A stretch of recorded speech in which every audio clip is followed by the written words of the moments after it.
What is going on, everybody? It's Alex coming back here with another video, and today we are doing the mock episode 3, and we are doing my guy, the franchise guy. I was about to just totally misquote his name.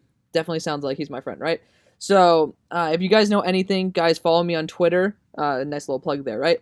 If you guys follow me on Twitter, I get on Marcus's ass. That's the name of the franchise guy. If you want to look at that franchise guy. If you guys want to look at his plug right there, hit him up with a sub. I'm surprised, honestly, I thought he'd have more subs. He actually makes some really fucking good content. I got on his ass 24/7 just because of the fact that I hold him to a high standard. So, I told him, I DM'd him specifically, he knows this is coming, so he will be watching this. So, Marcus, welcome to the channel. Hopefully you do enjoy this. So, if you guys are new, hit that like button, drop a comment, subscribe, hit all that jazz. You guys know what the fuck to do. Without further ado, Marcus, I'm about to either tear your ass apart, or else I'm about to be quite nice and tell you exactly what I think. I'm not going to be a complete jackass to Marcus because he knows what the fuck he's talking about. However, I know that he's very new to this year's class because he's just starting to get into his mock and stuff. So, we're going to take it a little bit easy on him. No, we're not. No, we're not. So, I've already watched this one. I'm just going to be going through it with you guys so you guys can see. Let's go. So, first pick, Trevor Lawrence. Do we really need to describe this one at all? Again, we're not going to be playing the video or anything. I just want you guys to see the cards here just because, you know, it's fair. It's fair. I'd want to give Marcus some credit for his video, too. Give him a little like right there, even though he doesn't need it. So, Trevor Lawrence, this is an easy pick. Do we need to really describe it? No. Again, if you guys want to see my opinion on Trevor Lawrence, you guys can always watch all my mocks, every single one I do. I mean, I post a video every single day, so keep your eyes and ears tuned out for that. Also, if you hit the notification bell, it'll be a little bit easier for you guys to see that. So Trevor Lawrence, this is an easy guaranteed pick. Again, they're bringing on Urban Meyer, so I think they might be quite stupid and then bring on Justin Fields. I think that chance is slightly greater if he plays again at an extremely high level through pain in the Natty, which is coming up on Monday, so that's going to be awesome. Next pick, we have Zach Wilson out of BYU to the Jets. Honestly, I read, of course, Marcus's scouting report. Sorry, Marcus, I just totally messed up and had you have like a disgusting look right there. Your haircut looks fresh, by the way. Not gonna kiss your ass, but you look fly in this for especially for like a Wisconsinite. That looks pretty good. Or you might live in Minnesota. I have no idea. I have no idea where the hell you live. But regardless, it's kind of weird. Zach Wilson. I mean, to be honest, to me, he's like fringe 2A, 2B with Fields. I think Zach Wilson has a much higher floor than Fields, but I think Fields' arm talent is just superb. His running ability, I mean, again, Zach Wilson, we've seen one good year out of him. Again, it was when he was healthy. So, again, it doesn't really matter who you take, Zach Wilson, Justin Fields. I think Justin Fields is a little too boom or bust, and I think Zach Wilson kind of checks off a lot of the marks between the helmet set that Justin Fields really doesn't. He's a really talented guy. I mean, you just watch him throw the ball, and he makes some special plays. To me, I kind of think that he's more like a Walmart version of Patrick Mahomes, and honestly, the Jets are a perfect spot for him to go. I think he was everything they thought about in Sam Darnold and just a little bit more. Justin Fields, again, it could be better. Could be better than Trevor Lawrence, but again, there's just a huge boomer bust factor. Next pick, let's just see if we can find it right here. Penei Sewell out of Oregon to, of course, the Dolphins. To me, I 100% agree with this. 100%. I think that the line's been playing really trash. I think Robert Hunt fits better as a guard. And, you know, Penei Sewell, you can't pass up on a blue-chip generational tackle/guard prospect. I think he's more of a tackle, but if they're really that set on Robert Hunt being a tackle, I'm pretty sure he can kick into guard. Just whatever you do not waste this guy's talent. I think that if you want Tua to be healthy, again, you can move on from Tua if you want, but if you want him to be healthy, and that's kind of the big reason why he probably isn't playing that well, you need to protect him. So Penei Sewell is going to be a great investment, regardless of who the hell the quarterback is. So next pick, we're going to look at Justin Fields out of the Ohio State University, going to the Falcons. Big trade rumors about Julio Jones as well as Matt Ryan. We've been talking about the Matt Ryan issue for a while now. You guys have alerted me to that one. And, you know, this is, I mean, if they want to keep Matt Ryan, perfect. Justin Fields gets to sit, gets to do the Patrick Mahomes method. That's going to be awesome, especially for a guy who panics and doesn't usually switch to his second read. Absolutely awesome. Again, if you guys want to listen to Marcus's commentary, he definitely knows what the fuck he's talking about, so definitely check that out. Again, sometimes on his Twitter he says some stupid shit and I'll get on his ass for it, but he's pretty damn up there with people who understand what the fuck they're talking about. He makes some misses on some dudes that he likes and versus doesn't like, but, you know, for the most part, he's a very reliable source. Next pick, Jamar Chase. I mean, the more I think about it, sure, you know what? I mean, that's perfectly fine. I'm not going to do grades on these picks just because, again, I don't want to just be pulling random grades out of my ass. I'll just tell you if I like it or don't. This pick I'm pretty okay with. You know, if you wanted a grade, I'd give it like around a B. Just because I think that there's a lot bigger needs than just wide receiver. But again, Jamar Chase is that dude. I'm so happy you didn't put Devontae Smith as the number one guy. Because again, awards don't really matter. You're looking at the player. The awards, Devontae Smith did a great job. And he's, again, probably the number 2 wide receiver to me in this class due to the fact that he's shown the ability to be successful without Jalen Waddle. And Jalen Waddle hasn't been able to do that without him, right? So to me, it's just like a little bit more of that in that vacuum situation. But Jamar Chase is just on another level. Like he outclassed Justin Jefferson. And Justin Jefferson, well, we don't need to discuss how well he's been playing. So Jamar Chase, it goes without being said, him pairing up with Joe Burrow is going to be awesome. Again, I just think that there's probably more more needs. If you want to even go Ryan Slater here, I think this is a perfect spot for a trade back. To be honest, for a team that might want a Micah Parsons, a team that might need a Jamar Chase, it might be good just to get some extra draft capital to be able to invest maybe more into that offensive line, maybe be able to invest elsewhere. Again, Jamar Chase, solid pick, but I think that you got to fix up that line first, or the defense with how many dudes are on contract here. But it's still a solid pick, especially with losing like AJ Green and stuff. Next pick, Devontae Smith to the Eagles. You guys already know how I feel about this one.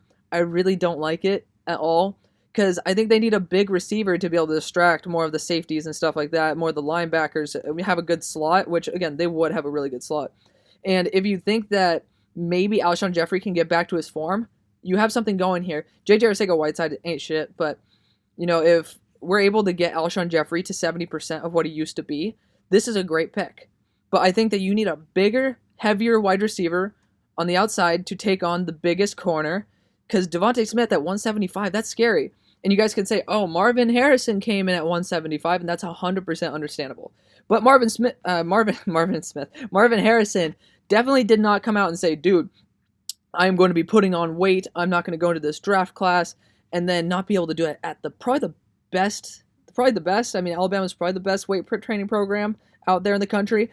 You know, that's a little bit scary to me. So I'm going to definitely keep my eye on that. But Devontae Smith, just because of the idea, if he gets cracked by Jesse Bates over the middle, and Jesse Bates ain't the hardest hitter in the league, man, it could really fracture him big time. No pun intended, but it's kind of like, if you think about it, he's going up against Landon Collins twice a year too. Speaking of him, he wasn't in this year. Can you imagine him getting pounded by Landon Collins? That's a little scary to me. Next, Trey Lance trade up by the San Francisco 49ers. I got to rewatch Trey Lance, man. I'm telling you right now, I am super, super duper low on Trey Lance. If we're going to take the Marcus assessment for it, right? My abs are fucking shaking just thanks to this damn beanbag being complete buns. Horrible $150 purchase off Amazon, by the way. Don't do it. It looks cute, but, don't vibe with it. If Marcus has the value as well as the NFL on Trey Lance, then, I have to talk to my buddy there over at the head scout for the 49ers to see what he thinks about Trey Lance. But, if the value is what people think it is, okay. And, again, my question is Shanahan really going to want to get a mobile quarterback? Because he's never really had one. In the way, you've seen his success with Matt Ryan as well as Jimmy G. I don't think the San Francisco 49ers are moving on from Jimmy G. The dude just gets injured. He was just in the Super Bowl. Literally, less than a year ago, he was in the Super Bowl. I met my girlfriend on that day because she freaking ruined it by coming in randomly. It's a long story. You guys want me to do another Q&A, you guys can hear about that. But always remember that day when Jimmy G decided to blow a fourth quarter lead. He couldn't put him over the top, but he got him there. Trey Lance, again, he's super raw. If you want to sit him behind Jimmy G, that's okay. It's okay. I'm just going to leave it there. Panthers getting Kyle Pitts. This one I'm not 100% comfortable with. With cornerbacks on the board, with Micah Parsons on the board, Kyle Pitts is a really great dynamic weapon. But I'm telling you, you either need to fix that defense a little bit up and make sure it's completely ready, because that's a role thing to do. Or you need to make sure you get a new quarterback signal caller, which that's not really a good option. So I would see either a Caleb Farley or else Micah Parsons here. But Kyle Pitts, he's a super weapon, so I guess you can have it. I know tight end's not really their strong suit, but maybe it's not something that you draft right there. Next, Patrick Surtain out of Alabama going to the Broncos. This, again, where I would probably see Farley as a better fit, but can't blame it. At pick 9, can't blame it. That's definitely something I would never ever shame a team for doing. Next pick, Christian Barmore out of Alabama. I mean, I could see this, but I'm not really feeling it. I'm much lower on interior defensive lineman value myself, just because when was the last time we've seen like a really dominant interior defensive lineman? You really think of three dudes in the NFL who make a superior difference. I mean, you could talk about Chris Jones as well, so maybe we can talk about four. You guys can bring up somebody who I'm probably forgetting in the comments down below as well. We got like Aaron Donald, who can wreak havoc, Fletcher Cox, Geno Atkins, and then we'll talk about Chris Jones. I haven't seen too many within the past like what, 6 years, almost, who've like really made that big of an impact. I mean, obviously you can talk about Chris Jones, but still, like it's not that big of an impact. So seeing it at pick 10 when the Cowboys have so many cornerbacks on contract, you could even take Trayvon Moehrig right there. I'm not 100% of a fan of that. So again, you still have guys like Caleb Farley on the board. Next, we have Jalen Waddle going to the Lions. 100% fine with this. You know, they really damn need the help because even damn Kenny Galladay's on contract here. They're losing their top two options as well as three other options. I don't even know if they're losing. They might be losing their number 3 option too. It's a really fucked up situation there for the Lions. I'm excited to see. I'm pretty sure Louis Riddick is going to be the GM. If he's not, that's perfectly fine. Whoever the hell it is, they need to fix that up. Next, okay, well, we bugged right there. But we are going to be looking at the Chargers getting Christian Darsaw out of VT. 100% fine with this. I'm pretty sure if you guys saw my last mock, that's exactly what I did. They need to get protection. Christian Darsaw is a blue chip prospect. Next, we got Kwity Paye out of Michigan going to the Vikings. I can get it. I 100% support this. I'm pretty sure, did we skip the Giants? We did, didn't we? We skipped the Giants game Micah Parsons. That's an A+ pick. We don't even need to talk about that. I was like, dude, I feel like I'm missing a team randomly. But Kwity Paye going to the Vikings, 100% understand that. They do need some pass rush help. But again, I think they might want to be going more for the guard pick. But this is a great trade back spot as well with a team that might love Mac Jones. I personally wouldn't do it, but you never know. The NFL does whatever the fuck it wants. Next pick, making sure we don't jump over random picks. Rondale Moore to the Patriots. I think Bill Belichick really values hands, especially after some guys drop. Like obviously you saw it this year in the NFL. There's so many people who are dropping balls. Rondale Moore literally has bricks for hands. And, I mean, I'm telling you right now, I think he should probably be a second. His value maybe can be a first. Like, his potential is easily a first. He's a game breaker. But injuries and then brick hands, they really scare the shit out of me. And you know how Bill Belichick is when it's just like, do your job. Catching is a big issue for Rondale Moore. Can't really do his job if he does that, right? And then again, I don't really like him out of the backfield too. He doesn't really do that great of a job. It's a weird thing. I did a full scouting report if you guys want me to drop that down below. Also, speaking of dropping it down below, we do have a Discord going on. Forgot to shout that out in the beginning, but check that out. We only have a couple people on it right now because I just created it like a day ago. So again, come join the squad. You can come talk to me whenever the fuck you want. It's fun. Just do it. Next pick, Jalen Mayfield going to the Cards. I mean, I don't fully support this because I think you need to get a cornerback, especially, again, if Caleb Farley's on the board. You know, you obviously have Pat Pete leaving, and then I think your second corner is like 35, not to mention Byron Murphy in the slot. But I think that it's just a little bit of a reach, not a reach for Jalen Mayfield, but a reach given the fact that you need to get some much bigger needs with some great value on the board. That, of course, the Raiders taken. Again, I really loved Marcus's take right here where he says you don't want to be going into next season with Damon Arnett. That's the name I kept forgetting earlier. As your number 2 corner. I 100% get that. And if Caleb Farley's there, if J.C. Horn is there, I would consider it. Then again, there is edge. That is a big issue. They kind of do need to get some extra pass rush help there. But I totally understand if he's there or J.C. Horn, totally get that. Next pick, Kadarius Toney. I'm not 100% of a fan of this just because of the fact, similar to Rondale Moore, I don't know how well he's going to translate over. Kadarius Toney is a real weird prospect because he was the first guy I ever scouted my entire life. He was the first guy who got me to write something down on paper. So cheers to Kadarius Toney. I'm a little bit partial to him, which means you guys should understand the fact that I'm like, he's really talented. I don't know if that's going to work. I don't know if he's going to be the guy in the NFL. He has sky-high potential. He's awesome. He's fun. He's electric. I don't think he's a Dolphin, though. Realistically, they have Lynn Bowden there, who's actually really talented. If you guys watch him play, he's a burner. He's really fun to watch. Just something to look at, guys. If you guys are like kind of confused on that, definitely check him out. He's a fun prospect to watch. And Marcus, I'm so happy you didn't get a tackle for Washington. You did a good job here. Rashad Bateman, if you want to get a secondary weapon, that's perfectly fine. If you're not going to get a quarterback here, 100% understand. You guys know me. I always trade up for Trey Lance, but they couldn't trade up that damn far with the Niners breathing on their ass. So I totally get this one. Rashad Bateman out of Minnesota going to Washington football team. I get it. You guys see me do Chris Olave in the second round, which again, I think Chris Olave is a first. I have him at pick 24 value. He's totally worth it too. So getting Rashad Bateman here, I totally understand that. Being able to have Terry McLaurin being your true number one, and then Rashad Bateman being able to make it be a separator for whatever quarterback you bring in, I get that one. I totally understand and totally support it. Bears, what the hell did you guys do for this one? Eichenberg, I don't blame it. Honestly, I think that Cosme is a little bit better, but Eichenberg, again, Marcus, if I have one critique on you, homie, it's like you said Eichenberg or like Eichenberg. So he does pronounce names pretty funnily, but it's perfectly fine. I don't blame him at all. Liam Eichenberg out of Notre Dame. Again, I totally support the idea of getting some offensive line help first for the Bears. I've been doing it with Darsaw for a while before, obviously, people started being even more high on Darsaw than I am.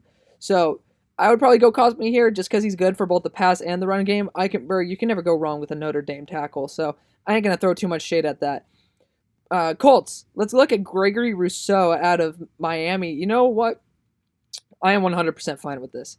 I think that the Colts need to get a tackle, but if they're going to have a second best thing, Justin Houston's not going to be there too much longer. I don't even know if he's going to be there next year. So getting a guy like Gregory Rousseau wouldn't be a bad pick because you have time to develop him. Because your team is in win now mode, but then again, I think that your team is old enough to be also recycled, and then your line is young enough to be able to build a new team. It's a really great situation there in Indianapolis. So I like it a lot. I'd probably still go Cosme there or Eichenberg just because Costanzo's gone after this year. I think he's down for one more year, but injuries, him trying to retire last year as well, I don't think that bodes well for him in the long run. Next pick, Dylan Moses. Again, I liked his take on JOK. I don't know if he's going to actually fit in this squad, but JOK definitely has the option to. He plays slot corner. He plays a rover role, if you guys don't know, for Notre Dame, which is essentially slot corner in the NFL. It pretty much is like roving between an outside linebacker, middle linebacker, and a slot corner, which is really weird. And again, I don't think that is a very Browns thing to do. But Zaven Collins, I think, is a lot better than Dylan Moses, and I think his bowl game performances and like the Sugar Bowl, stuff like that, that really, I think, hurt his stock when you saw him in back-to-back games get totally ruined by penalties because he keeps grabbing onto running backs because he can't cover them. I mean, it's better than letting up a 40-yard pass, but shit, dude, cover the guy. I think that's going to be a big knock on him come the offseason. He's not the best linebacker on his own squad. I don't think that vies a first-round pick anymore. Asante Samuel going to the Titans, I totally can understand that. They probably want to get a little bit younger in that corner core as well. So given the fact that they wanted to bring on Desmond King, and like obviously Asante Samuel Jr., he's worth it. Marcus did a good job saying they like man corners, especially in a variable scheme. Totally get that. And if that's the pick, I'm perfectly fine with it. They just need to address pass rusher too. Again, Azeez Ojulari's on the board. I think he was a little bit underrated by Marcus in this. But he's super, like Azeez is a perfect lightweight Harold Landry type of pass rusher. So just this to know, but honestly, I can't shame him at all. Next, Samuel Cosme. He says Cosme, but I'm pretty sure it's Samuel Cosme out of Texas. I might be the one wrong, so Marcus might be getting on my ass for that. But Samuel Cosme out of Texas is, I mean, to be fair, that's a great pick. Letting him sit behind, I think he's more pro-ready than anything, so if you want to select more of a corner or like Darian Kendrick there, then maybe get the second, third round if you want to get Daniel Failele to maybe sit and kind of like nurture George Fant. I think that'd be better, but Samuel Cosme's ready. He's ready to go in right now, and I think that's perfectly fine. Can't really blame him for that because George Fant isn't the long-term option. He's there for one more year after this year, and I can't shame it, really. I like getting them tackle as well. They might need another defensive weapon, maybe an edge prospect. That's where you can get maybe an Azeez if you want to. I know they probably run like a 4-3, but you can always like put like a 4-3, 3-4 hybrid scheme. Next, Joseph Asai. This could have been a guy for the Jets. Yeah, I see it, but then again, people are complaining about Lamar not having good big targets to throw to. There is still a guy like Brevin Jordan on the board. There, talk about Pat Fryermuth on the board. Obviously, you still have guys like I'm bugging. What's the guy out of LSU's name? I'm totally tanking on his name right now. It's so embarrassing. Where is it? Terrace Marshall. I always draft him to the Ravens too, just because he's a larger prospect who actually has number one potential. Again, edge is a big need, so I can't really shame it too much. It's a guy who I would probably go after for the Ravens, especially if he's there at that time. But again, I think they want to invest more in the offense than the defense, and I don't get it. I totally support what Marcus is doing, but J.C. Horn being here at 26, extremely unrealistic. But if it happens, dude, throw a damn party for. I mean, I think that he would probably go to the Titans before Asante Samuel. J.C. Horn is just he's a monster corner. But hey, if Jaguars get this, celebrate your fucking asses off. Next, Creed Humphrey, center guard, going to the Steelers. I can't blame it. Really can't. I think that he's underrating Rashawn Slater quite a bit.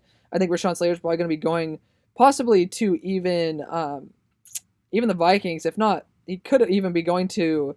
I actually used to mark Creed Humphrey to the Cardinals, but he could be even going to the Cardinals. But Creed Humphrey, I mean, we already know Marquise Pouncey.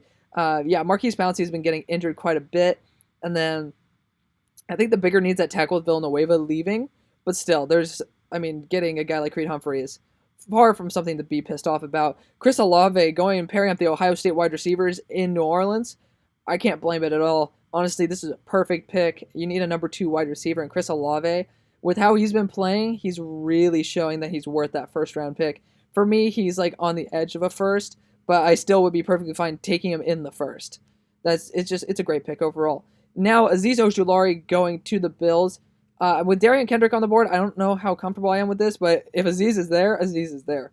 I think he's a little bit more light for this like heavier scheme, but honestly, I might be wrong about that. I'm not a Bills Mafia fan, so I'm not completely educated in the Bills Mafia scheme. However, of course, we have asshole college students revving outside. It's college. You guys already know what's up. But Azeez Ojulari, if he's here, that's a great pick. He's young. This team's young. It's going to be a solid addition, but I think they need to be focusing on corner. So next, Terrace Marshall going to the Packers. Can't shame this whatsoever, man. I'm telling you right now, cannot shame it at all. Perfectly fine. Packers need another weapon. And that's where I usually have like Rondale Moore going, but I can't blame him at all for that. Next pick, we have ETN, if I'm not mistaken. Yeah, ETN. So this was an interesting one. I totally understand this one, and honestly, I don't blame him at all. I think that, to be honest, edge, like with a Jalen Phillips or maybe Davion Nixon, it's a bigger need given the fact that you have Shaquille Barrett, you have a guy like Ndamukong Suh on contract here. But they kind of brought on Leonard Fournette and started using him like Adrian Peterson, like just dump the ball off to him and he's going to make a 70-yard play, and that doesn't happen. Hence why the fact that Ronald Jones kept starting. So ETN could be that receiving back that you're kind of looking for. Keyshawn Vaughn did not really do shit this year. Unfortunate. But they were kind of trying to get that out of Shady McCoy as well, and it just does not work. So if this happens, okay, because you can get always like a Haskell Garrett down the line. You can always get a guy like Jalen Phillips maybe in the second round, but I think that there could have been a better use of that pick. Rashawn Slater going at number 32 to the Chiefs. If he's there, by all means. But Elijah Vera Tucker wasn't taken either. So there's some guys in here where I'm a little bit iffy on, but overall, Marcus had very good reasoning for all of this, and I kind of tore Kyle Krabs a new one and still gave him a B. I mean, in retrospect, I probably should have given Kyle Krabs like a C, maybe a C minus. It's just kind of gross. You know what? For Marcus doing this his first time and not really fully knowing the draft class, he deserves an A on this one, man. He did a really good job for not understanding too much about the draft class, and I'm really excited to see him develop his knowledge of them because he's starting to do his drafting reports. So again, I totally love to hate on Marcus 24/7, but he did a good job.